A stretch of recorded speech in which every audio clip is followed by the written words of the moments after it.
In the high-stakes world of Formula One, where engineering brilliance often decides championships, few names command as much respect, or mystery, as Adrian Newey. The mastermind behind legendary cars at Williams, McLaren, and Red Bull, Newey's genius has shaped the sport for nearly 4 decades. But here's the twist.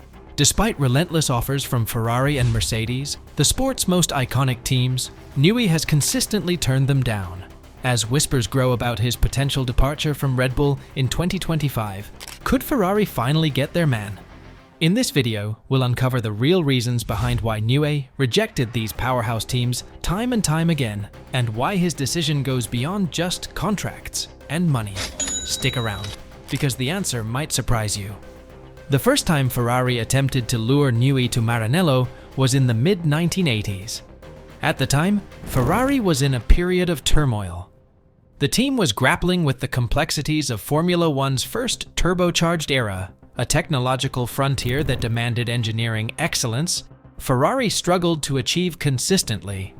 Enzo Ferrari, still the visionary leader of the team he founded, was known for his relentless pursuit of excellence and willingness to explore unconventional avenues in his quest for success. Around the same time, a young Adrian Newey was making waves in American open-wheel racing. Newey had established himself as a rising star in IndyCar design, gaining attention for his innovative approach and fresh ideas. His work on the March 85C, which competed in the Indianapolis 500, caught Ferrari's attention as the Italian Marquis briefly flirted with the idea of returning to IndyCar. Enzo Ferrari's ambitions were grander than just Formula One. He saw an opportunity to compete in America's most prestigious racing event, the Indy 500, for the first time since the early 1950s. To this end, Ferrari considered tapping Newey's expertise. The allure of working for one of motorsport's most storied brands must have been tempting, but Newey was cautious. Ferrari's Formula One team was embroiled in political battles with the FIA over new engine regulations set to take effect in 1989. And the instability at Maranello likely influenced his decision. Newey ultimately declined the offer, leaving Ferrari without the young designer who would later revolutionize Formula One. The Ferrari IndyCar project, once a serious initiative, eventually fizzled out. The car that Newey might have designed never saw competitive action. This episode highlighted Ferrari's growing desperation during the 1980s, a decade marked by sporadic success and frequent underperformance in Formula One. While Newey continued to hone his skills in America, Ferrari's inability to secure top-tier technical talent foreshadowed future struggles. Fast forward a decade, and Ferrari's attention once again turned to Newey. The mid-1990s were a critical period for Ferrari, as it sought to end a world championship drought that had stretched since Jody Schechter's title in 1979. By 1993, Ferrari's Formula One operation was in disarray, plagued by a string of underwhelming cars and management changes. Jean Todt, a seasoned rally mastermind, was brought in to spearhead the team's revival. Todt knew that to restore Ferrari to glory, he needed the best technical minds in the sport.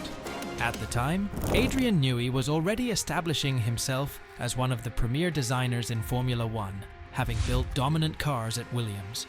Todt recognized that securing Newey's services could be the key to turning Ferrari's fortunes around. In 1995, as Newey's contract with Williams was nearing its end, Ferrari made a significant push to hire him. Todt flew Newey to Maranello, offering not just a leading role within the team, but also a partnership with another key signing, reigning world champion Michael Schumacher. Ferrari was in the process of assembling a super team with Schumacher as the centerpiece, and Newey would have been tasked with building the cars that would carry the German driver to victory. The terms were enticing. Ferrari offered Newey control over technical development and a significant salary increase. However, the timing was complicated by several factors. Newey had just gone through a difficult period after the death of Ayrton Senna in 1994. Senna had been driving the Williams FW16, a car Newey designed, when he tragically crashed at Imola.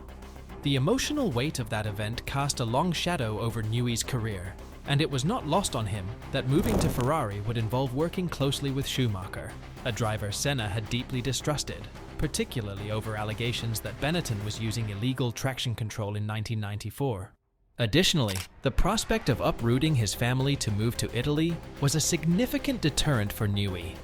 The cultural and lifestyle changes, combined with the pressure of Ferrari's demanding environment, made the decision even more complex. Ultimately, Newey decided to stay at Williams, where he felt he could continue his work without the personal and professional upheaval that a move to Ferrari would entail. Ferrari's offer, while tempting, wasn't enough to overcome Newey's reservations. The team was forced to look elsewhere, eventually signing Ross Brawn and Rory Byrne, two architects who, along with Schumacher, would lead Ferrari to 5 consecutive drivers' titles from 2000 to 2004.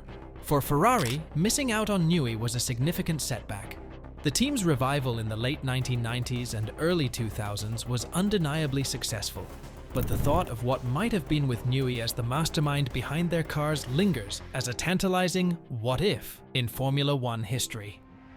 Adrian Newey eventually left Williams for McLaren in 1997, where he designed several championship-winning cars. However, his most transformative move came in 2006 when he joined Red Bull Racing, a team that was, at the time, a midfield outfit with little pedigree. Red Bull was a young, brash organization, and Newey's arrival marked a turning point.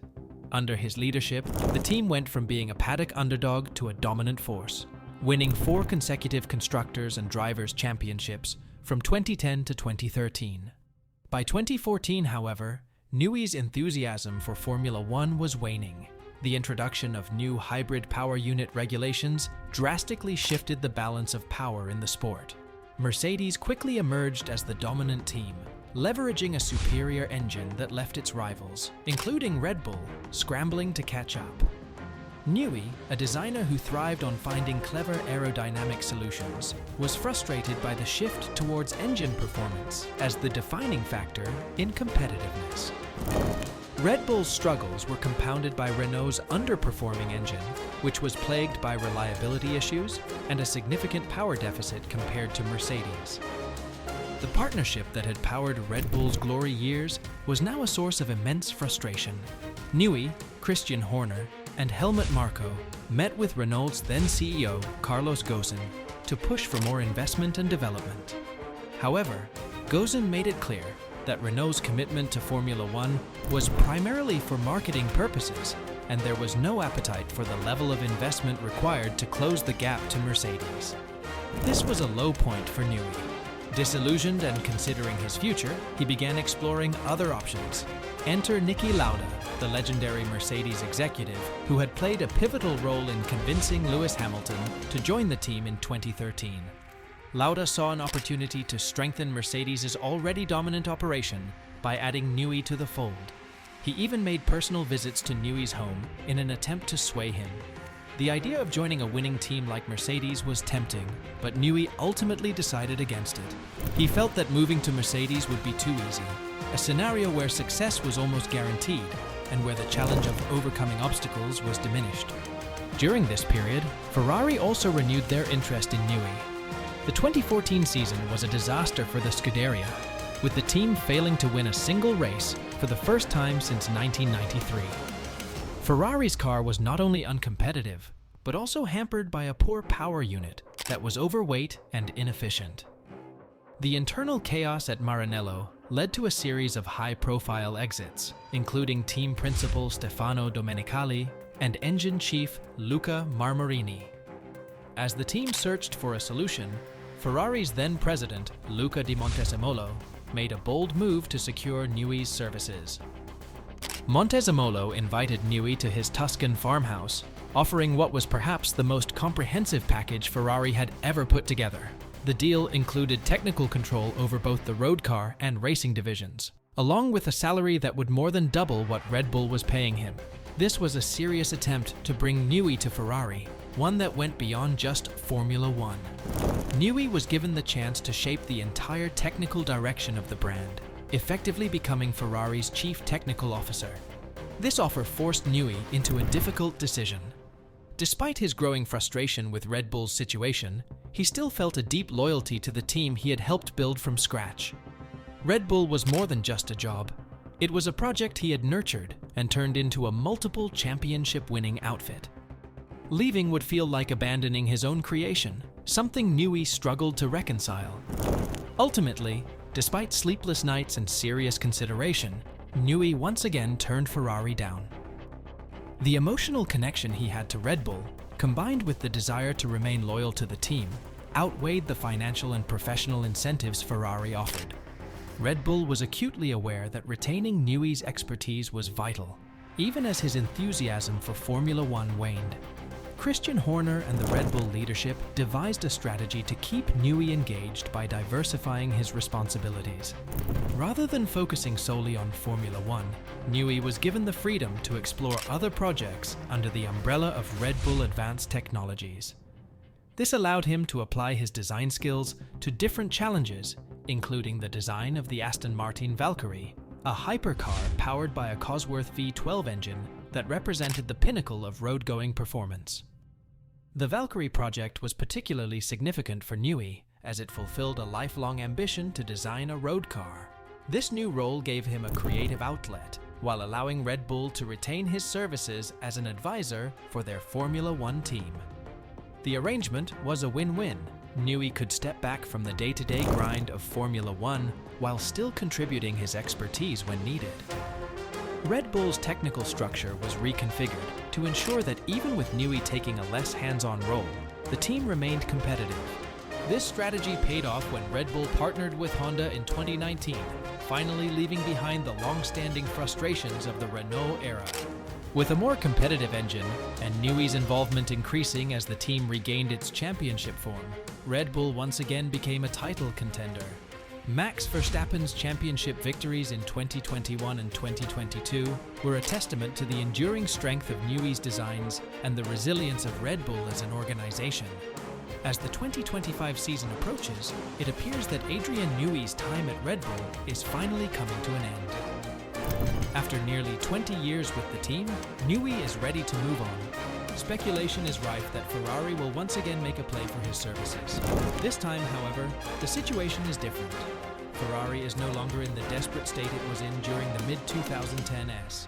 Under the leadership of Mattia Binotto, and with Charles Leclerc and Carlos Sainz behind the wheel, Ferrari has re-established itself as a regular race winner and a consistent challenger in the Constructors' Championship. But even as Ferrari's prospects improve, there remains an allure to bringing in Newey. For Ferrari, signing Newey would be a statement of intent, a signal that they are prepared to do whatever it takes to end their long title drought. For Newey, the challenge of turning Ferrari into a dominant force could be the perfect swan song to a remarkable career.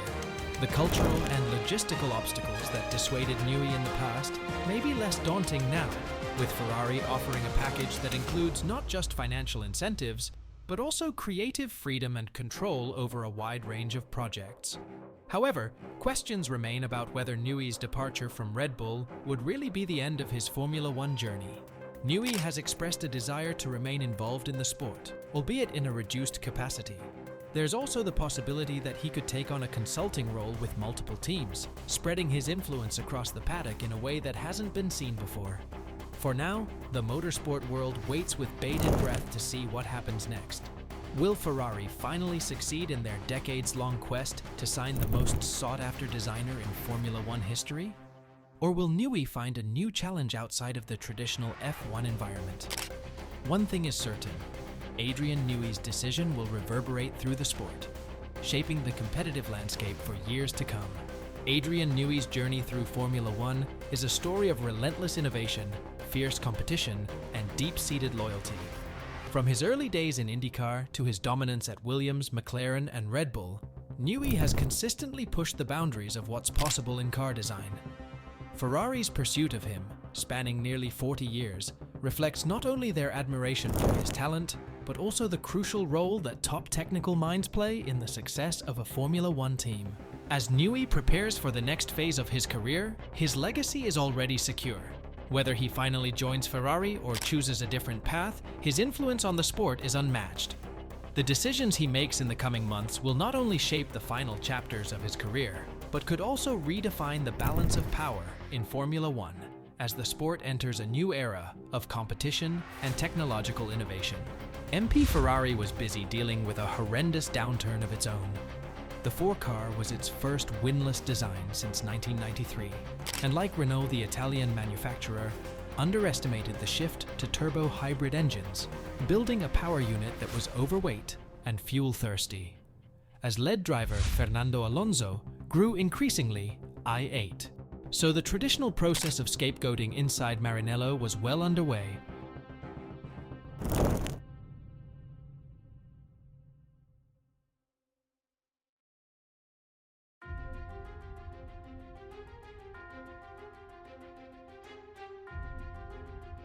Meanwhile, company president Luca Dionlo himself, soon heading for the exit door, made an audacious play to land Newey's signature. Newey says he visited Diontimo at the Ferrari president's farmhouse close to Tuscany and held serious talks over an amazing offer. New says Ferrari was prepared to hand over technical control of its entire road and race car operation and more than double Newey's Red Bull salary to make it happen. Presumably, this would have effectively made Newey Ferrari's chief technical officer, with then technical director James Allison. Reporting into him, this offer wasn't quite so easy to turn down as the Mercedes one had been, although he only entertained these discussions with Ferrari purely out of frustration. He admitted the subsequent offer gave him a very difficult decision to make that cost him many nights' sleep. But in the end, Newey turned Ferrari down for a 3rd time. Even though he was fed up with Red Bull's predicament in F1, his paternal love for a team he'd helped build and turn from what he called a paddock joke into a multiple world championship winning outfit was simply too strong at the same time. Newey was also pushing for his own position within Red Bull to change.